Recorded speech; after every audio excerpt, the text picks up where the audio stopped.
Hello, POL371 students. Welcome to your 17th and final lecture.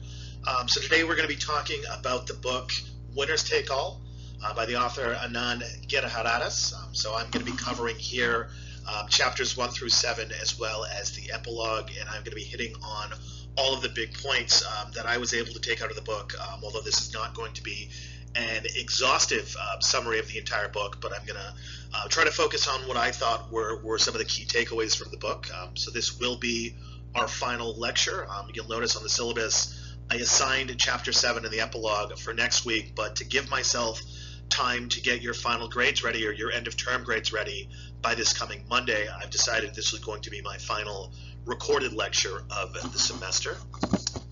So I wanted to start with a few class announcements. So I will put in a lot of work this week, hopefully, and I will have the policy briefs that you handed in. I'll have them graded by the weekend. So this will mean your end of term grades in their entirety are going to be uploaded to Moodle by the morning of Monday, May the 11th, and I'm going to really make that a priority that I can do that per college regulations. And as most of you know, you have until Tuesday, May the 12th, which is the last day of classes, to choose to take a course on a pass-fail basis. So just to give you a sense of where I'm at, the current class average is a B+, and I don't expect it to change that much with the second round of memos. The first round of memos were very well done, and generally speaking, they get better as the semester progresses. So I'm expecting the class average going into the book review to be around a B+. So just so you know, kind of what I'm expecting and what sort of what to consider as you decide whether to take this course for a grade or whether to take it as a pass-fail. So the second announcement is book review guidelines are now up on Moodle under assignment guidelines, but just to make sure we're all on the same page, I'm going to quickly go over some of the guidelines here. So I'm expecting a 4 to 5 page analytical review of either of the two books that I've assigned, so either The Plundered Planet by Paul Collier or Winners Take All by Anand Giridharadas. The review should, it shouldn't just be the book was good, the book was bad. It should follow scholarly conventions, and in the guidelines that I've uploaded to Moodle, I've given you a few links to give you a guide to writing a scholarly or academic book review. So you should address the following. What subject matters the book cover? What is the author's intended contribution to the field? So with Collier, you could discuss something like trying to reconcile perspectives from economics and ecology. They'll usually be quite upfront about what they're trying to do with the book. Secondly, what major themes and perspectives in the broader debate surrounding the topic are there? So is the author navigating between two camps? So again, with Collier, he is quite self-consciously and explicitly navigating between individuals he calls ostriches and romantics. Or are they trying to navigate or negotiate various schools of thought surrounding the subject matter? What's the author's argument in general? What are some of the key ideas that he presents, and what are some of the forms of corroborating evidence that he uses? Conversely, what are some of the flaws and shortcomings, if you can identify any, in the author's argument and in the way the author uses evidence? And finally, what questions does the author leave unanswered? What avenues does the author present for further research into the subject matter or related subject matters? So again, those guidelines are up on Moodle right now under assignment guidelines. Please let me know if you have any questions or clarifications. So because this is something that I've assigned as a stand-in for a final exam, it's of imperative importance that you get this to me by 10 in the morning on Tuesday, the 19th of May. And for those of you who are seniors, please bear in mind that I need to submit your final grades to the college, to the registrar, by the afternoon of Thursday, May the 21st. So try to be cognizant of that hard deadline for me. So let's talk, before getting into the book, let's talk about the author. So Anand Giridharadas, some of you may have seen this individual on television. He's a frequent contributor to channels like CNN and MSNBC. I'm attaching an interview he did for The Daily Show with Trevor Noah to the YouTube video that I'm uploading. So you might have seen this individual. You might have some familiarity with who he is. But just to give you a brief biography, so he's presently the editor-at-large for Time Magazine. Formerly, he was a columnist for the New York Times, so he's a journalist before anything else. So you read a book that was written by an academic last week. You're reading a book written by a journalist this week. So what's quite interesting about, I'm just going to call him Anand, but what's quite interesting about Anand is that in Winners Take All, he's heavily critical of what he calls market world. He's heavily critical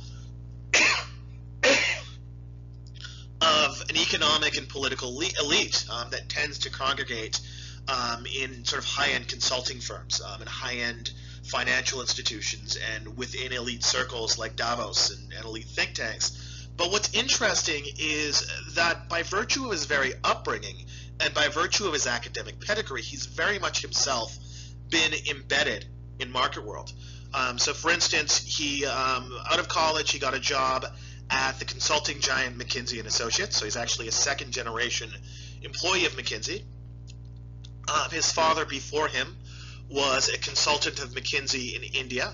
So McKinsey is, as I'm sure many of you will know, one of the really top recruiters of high-end talent from American colleges. It's probably on a lot of your lists of dream employers. So it's a very, very prestigious consulting firm. And quite interestingly, Anand wrote Winners Take All while he was a Henry Crown Fellow at the Aspen Institute. So the Aspen Institute is sort of famous or notorious or known for trying to incubate market-oriented and entrepreneurial solutions to social and humanitarian issues. So it's very interesting that he's sort of in a way critiquing this culture from the inside. And I think that's something that in semesters past students have been able to weave in quite insightfully into their book reviews, and it's something I want you all to keep in mind as you're reading this book.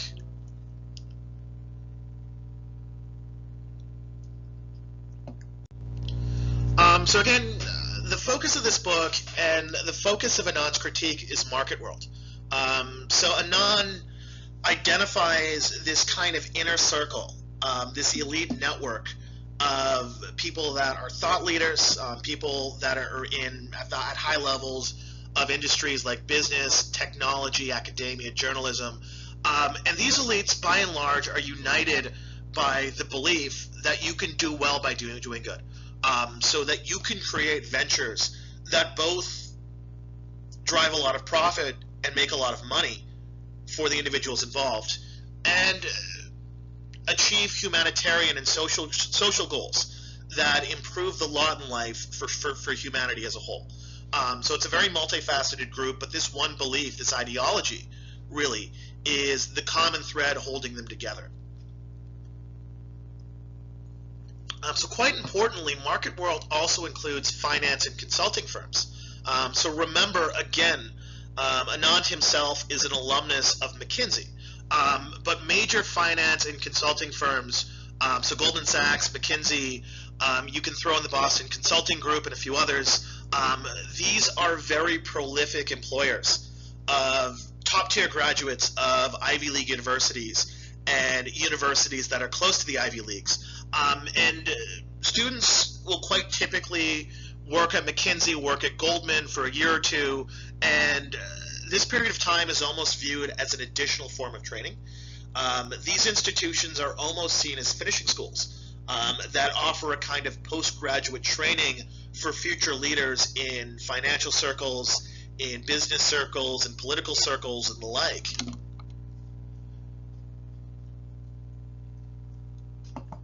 So the most endearing symbol of market world is arguably the World Economic Forum, which takes place each January in Davos, Switzerland. So if you're interested in attending, you can go there for a very cool $27,000 per person entry fee. So what is at the heart of the book? What's at the heart of Anand's argument is a searing critique of what he sees as a corporatization of philanthropy. So what he sees is that as major philanthropists, as sort of millionaires and billionaires become increasingly involved in humanitarian endeavors and begin to set the humanitarian agenda, the humanitarian sphere in and of itself is increasingly infected with corporate buzzwords. So think of social affixed to anything. Social enterprise, social innovation, social entrepreneurship. Microcredit is a great example of this. So the core premise here that drives social enterprise or sort of social innovation is the notion that the old ways of doing things through either the government or through traditional nonprofit entities is hopelessly inept, and that this style of organizing and this style of problem solving is completely insufficient for the types of challenges that we're facing in the modern world, and that there's a need to harness our innate enlightened self-interest and the profit motive. So viewing human beings as essentially homo economicus and very motivated by material incentives above all else. So in a way, this is a kind of a woke neoliberalism. It has a more humanistic veneer, but it makes a lot of the same cynical assumptions about human nature and what really makes humans tick underneath it all.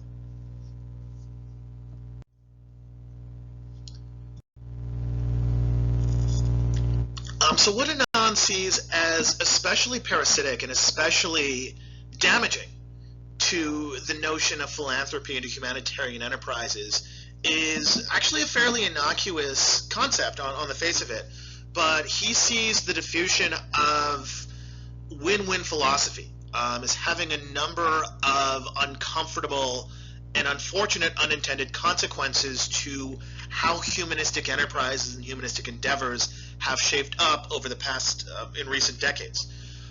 So win-win thinking, I'm sure we're all familiar with the notion, but it sees human interactions as inherently positive sum.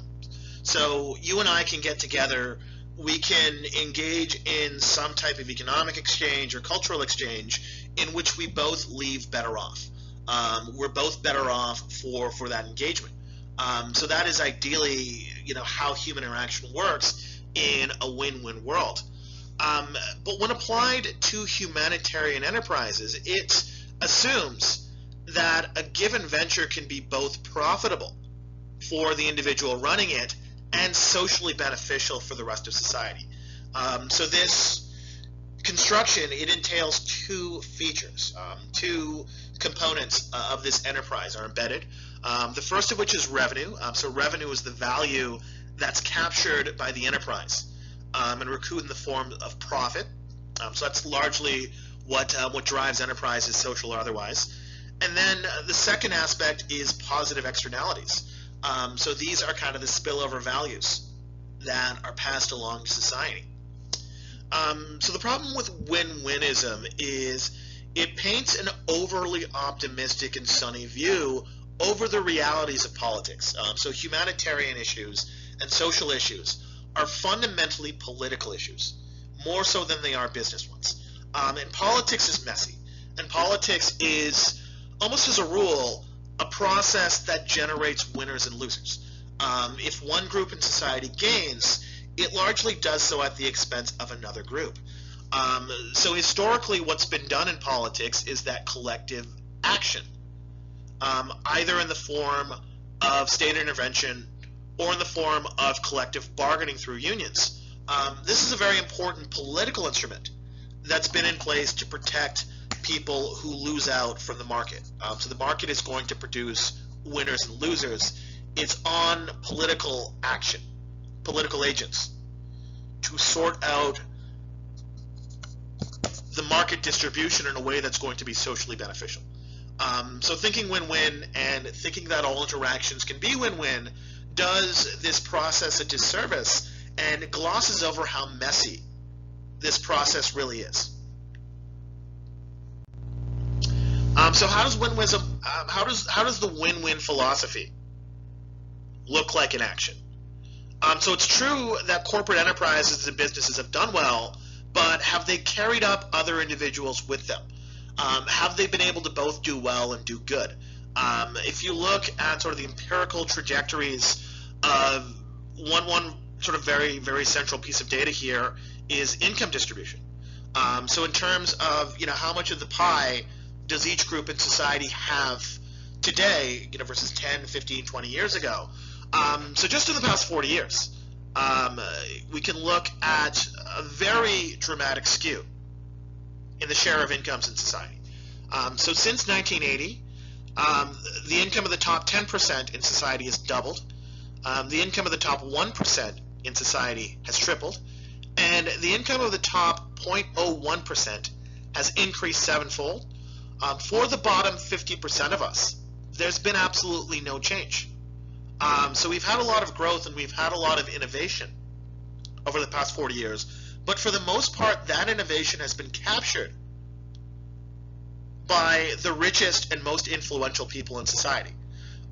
So there's a shocking disconnect between the philosophy of win-winism and thinking win-win that permeates virtually every social institution and permeates our political and social and business rhetoric and the actual results in terms of who's won and who's lost, at least in relative terms, over the past 40 years. So this is where the book's title, Winners Take All, comes from.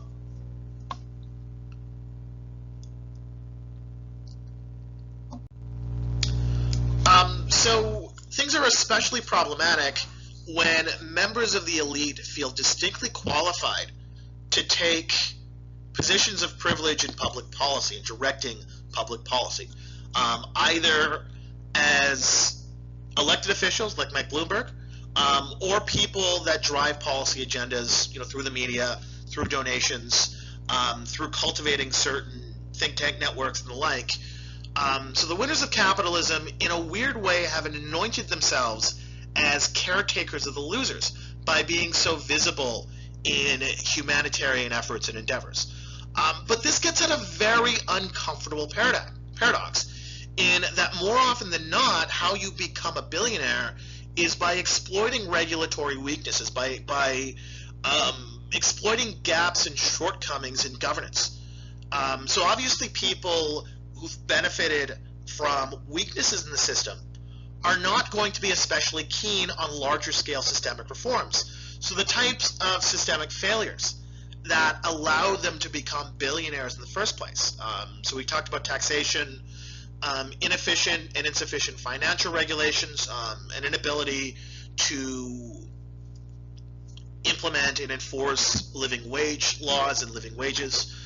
Things like this, billionaires aren't especially going to be keen on dealing with because billionaires actively profit from things like this. So it almost is like a situation where you've put foxes in charge of guarding the henhouse. So billionaires are part of the problem. They're obviously a massive aspect, maybe the core of market world, but they're not the only part of this phenomenon. So in terms of the individuals that are offering strategic insight and solutions to government and to philanthropic enterprises, more often than not, those individuals at the elite levels are coming from high-end consulting firms. High-end consulting firms are a kind of farm team. They're a recruiting ground for people who go on to hold positions of influence in virtually every segment of the economy you can think of. So a statistic that blew my mind is that each rank and file McKinsey consultant, so again, McKinsey Global Consulting, probably the most prestigious firm on earth, each rank and file McKinsey consultant has a 1 in 690 chance of at some point in their careers becoming a Fortune 500 CEO. So those odds are better than any kind of lottery ticket you can buy in the grocery store or at a gas station. But the problem here is that the McKinsey method, the method that's drilled into McKinsey consultants, very much relies on a use of decontextualized protocols. So it's actually seen as an advantage that McKinsey consultants have no firsthand experience with with the subject matter they deal with. So I believe, here's a picture of Pete Buttigieg. Pete Buttigieg used to work for McKinsey. Back when he was working for McKinsey, one of the principal assignments and projects that he worked on was Canadian retail prices. So they get projects like that they have no direct familiarity with. But the belief here is that if anything, that's an asset, because they'll be able to look into a problem with a more detached perspective and a fresh set of eyes. So this is obviously highly problematic in humanitarian endeavors, where local contexts are key. We're establishing programming and establishing interventions that are going to work with local ways of doing things. That's a huge part of getting it right, and that's entirely antithetical from the McKinsey method. So quite quizzically, consultants now dominate humanitarian ventures and humanitarian fields. The irony here is that consultants are increasingly recruited to help solve problems that in the first place the consulting industry helped to create. So some of you will have heard the story that came out, I think, a few months ago about how the McKinsey had been consulting with the Department of Homeland Security to help design cages around the United States southern border with Mexico. So these are the types of social and humanitarian issues the consulting industry is actively helping to create, yet former consultants are going to turn around and try to deal with those issues and try to solve issues that they themselves participated in an industry that helped to create. So what Anand is talking about is not an entirely new phenomenon. There's been this kind of paternalistic thinking that's been evident among the wealthy and elite in the United States for quite some time. And it's been especially evident in their approach toward philanthropic endeavors. So we talked about, earlier this semester, we talked about the age of the robber baron. So we talked about the first age of mass inequality in the United States. So we talked about really big figures like Rockefeller, Carnegie, Henry Ford. One strategy that these billionaires used, or these barons used at the time, was they saw progressivism on the horizon. They saw socialism on the horizon. So to head off this rising political sentiment, they decided to utilize philanthropy, private giving, as a tool. At the very least, with philanthropy, they could redistribute their funds at their own discretion and to their own ends. So this approach was most clearly articulated by Andrew Carnegie. So the Pittsburgh-based steel magnate Andrew Carnegie, whose name is on Carnegie Mellon University, and his name is on a lot of different things, Carnegie Hall in New York, so one of the great sort of American philanthropists. But Carnegie himself wrote an essay called Wealth in 1899. So his argument here is that inequality is a necessary and even desirable byproduct of capitalism. However, winners are morally obligated to redistribute their gains, or at least some of them, after the fact, because there's there's obviously an aspect of hard work, but there's also an aspect of happenstance as to who gets what. But this redistribution, it shouldn't come in the form of higher wages to employees, because the employees would just waste those in the indulgences of appetites. This is an actual quote. If we pay employees higher wages, they're just going to drink more. They're just going to drink more and gamble more.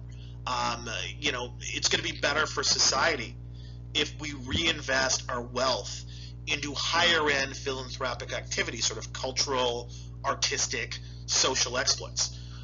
So here is where we get a doctrine of paternalism that's born, in that the barons know best, the billionaires know best. I mean, if they didn't, they wouldn't be billionaires in the first place.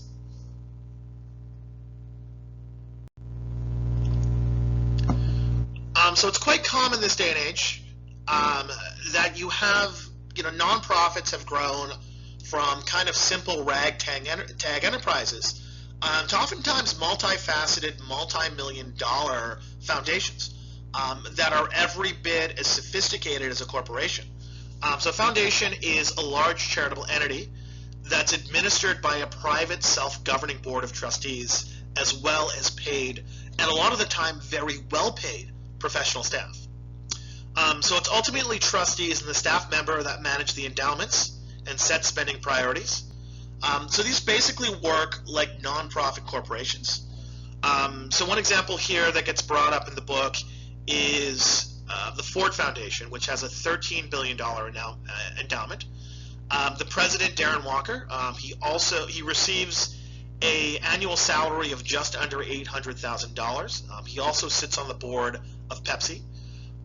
So how ethical are foundations when there's that kind of money to be made within foundations? How much good are they really doing when they look that much like corporations and they compensate that closely to what corporations might compensate?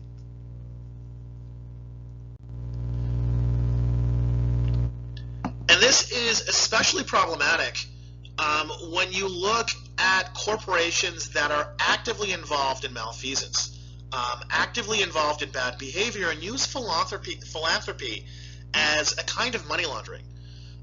So oftentimes you'll have wealthy enterprises, wealthy families use charity as a way to acquire social and political capital.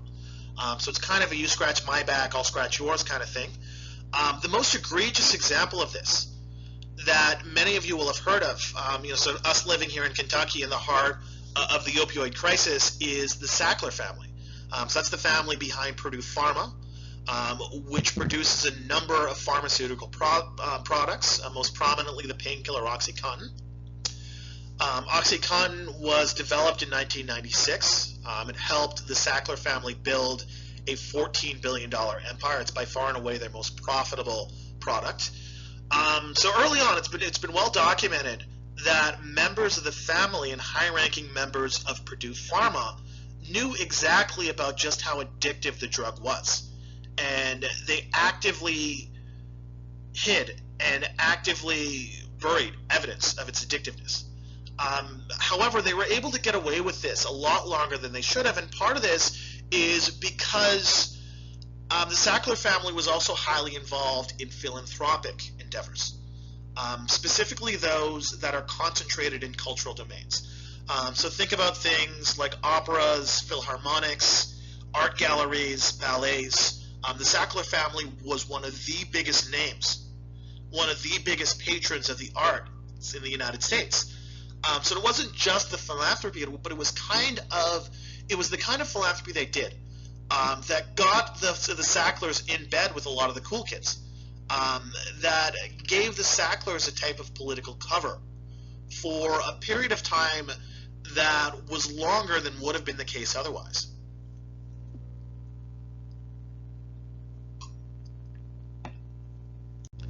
So this story is of particular relevance to us here in Kentucky. So I think, as most of us here will know, Kentucky has been one of the states most hard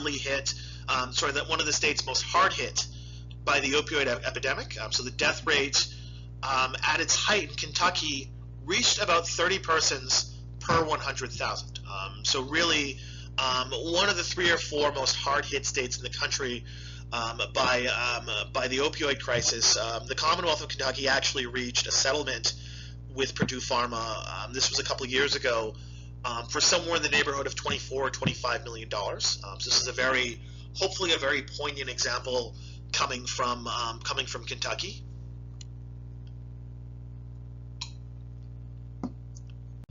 So as many of you will know, the Met Gala was supposed to be yesterday. So the Met Gala is the massive annual fundraiser that the New York Metropolitan Museum of Modern Art puts on every year. So I love watching celebrities slay on the red carpet here, but the Met Gala also reflects a very problematic celebritization of charity, in that when you look at social calendars, in New York and Los Angeles and San Francisco, a lot of the time the very hottest items on those calendars are charitable balls and charitable events. But the big question here is, does the glamour that goes into throwing charitable events, does that overshadow the causes themselves, the people who stand to benefit from these causes, the individuals that are in need of charitable support? So to what extent does this kind of glamorization of charity reflect a deep-seated problem.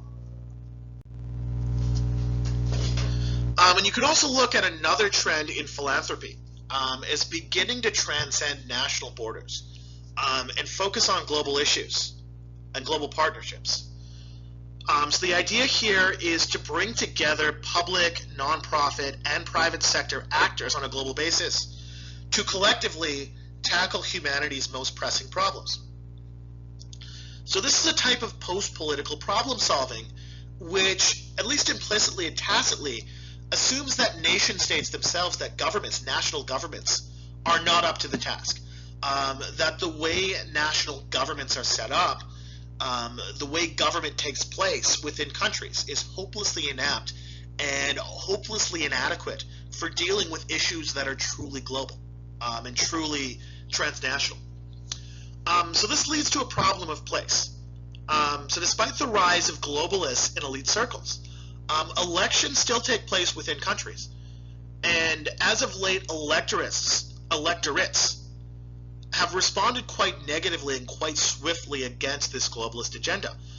So you can look at things like the election of Donald Trump in 2016, like the Brexit referendum that also took place in 2016 in the United Kingdom, as examples of publics, national publics, the publics who are embedded in the nation state, voicing their disapproval for a kind of non-democratic, elite-driven, globalist political agenda. So this again gets at the problem of place identified by Anand.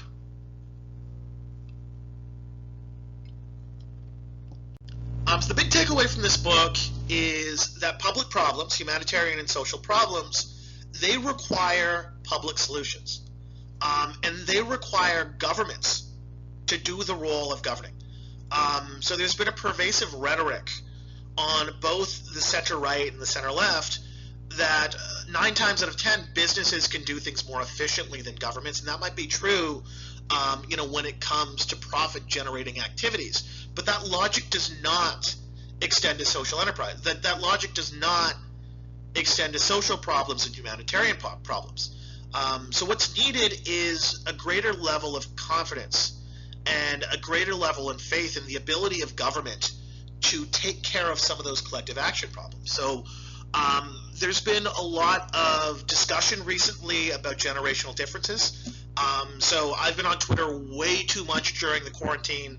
I've seen a lot of OK Boomers and a lot of OK Karens. But one of the things that unites all generations is a dismal view of the government, a deep-seated cynicism that government can get its act together when it has to. So this is hugely problematic, and this is the big issue. This is the really big takeaway and the really big societal trend that Anand is trying to reverse. That absolutely there are issues within governance, and there are issues within any government. I mean, governing and politics in general is a messy process, but governments exist for a reason, and governments exist to pursue those collective actions that really markets cannot in and of themselves address. So that is the really big thing to take out of this book. I really loved reading it. It's one of the best books I've read over the past 2 or 3 years. I hope you all enjoy reading it. I look forward to those reading your book reviews about this book. So I think I'm going to leave it there. Thank you so much for your patience throughout this semester. I'm really sorry it has to end this way. I've really enjoyed getting to know this group of students, and I've enjoyed reading your responses on Boodle. So good luck closing everything out. I'm going to call it a day. Have a great afternoon. Bye.